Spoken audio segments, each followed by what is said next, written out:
On the 516th day of the war in Ukraine, the fighting was concentrated in these areas. In Bakhmut front, Ukrainian forces broke through the Russian defenses in Klishchiivka. After yesterday's news that the Ukrainian troops had taken control of all the heights except for a small position southwest of the village, today it was reported that the southern fortification also fell to the Ukrainian forces, who have now entered the southern part of Klishchiivka, where they have taken control of the first buildings inside the village. Ukrainian sources say that Ukrainian troops are storming Klishchiivka from the northwest, west and south, and that the Russian forces are in a very difficult situation and will likely not be able to hold their positions inside the village. Fighting is also reported a few kilometers to the south, where Ukrainian forces are slowly advancing towards Zherebets as the fighting has reached very close to the village. In Zaporizhzhia front, heavy fighting was reported in the direction of Robotyne. The Ukrainian army organized a powerful attack with armored units and managed to advance several hundred meters south, reaching the northern outskirts of the village where the battles continue.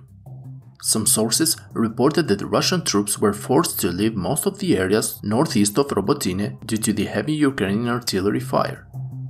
On the other side of the front, in the direction of Kamyansk, Russian and Ukrainian sources claim that the Ukrainian forces counterattacked and took control of some areas southeast of Kamyansk. A few days ago, it was the Russian forces that counterattacked in this area and that the Ukrainian soldiers were pushed back, but apparently the Ukrainian forces are now back in control of the areas southeast of the city. In Svatove front, Russian forces expanded their area of control on the bridgehead across the Zherebets River.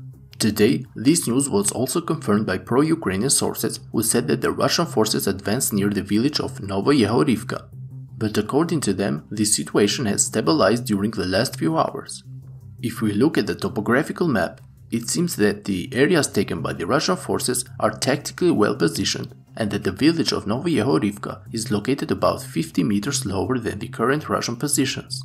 However, about 6 kilometers west of the Russian bridgehead, there is a line of villages that are under the control of the Ukrainian forces, and this whole area lies at an even higher elevation than the Russian position, which means that from a geographical point of view, the Russian forces may have an advantage to take Novaya-Horivka, but on the other hand, their advance further west would be a much more difficult task.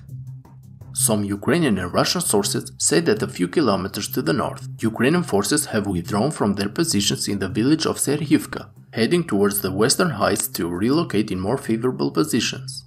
For the moment, both Klishchiivka and Novaya-Horivka can be considered as contested areas, but the Russians will likely continue to attack them, and it is possible that they may be able to take both villages in the following days.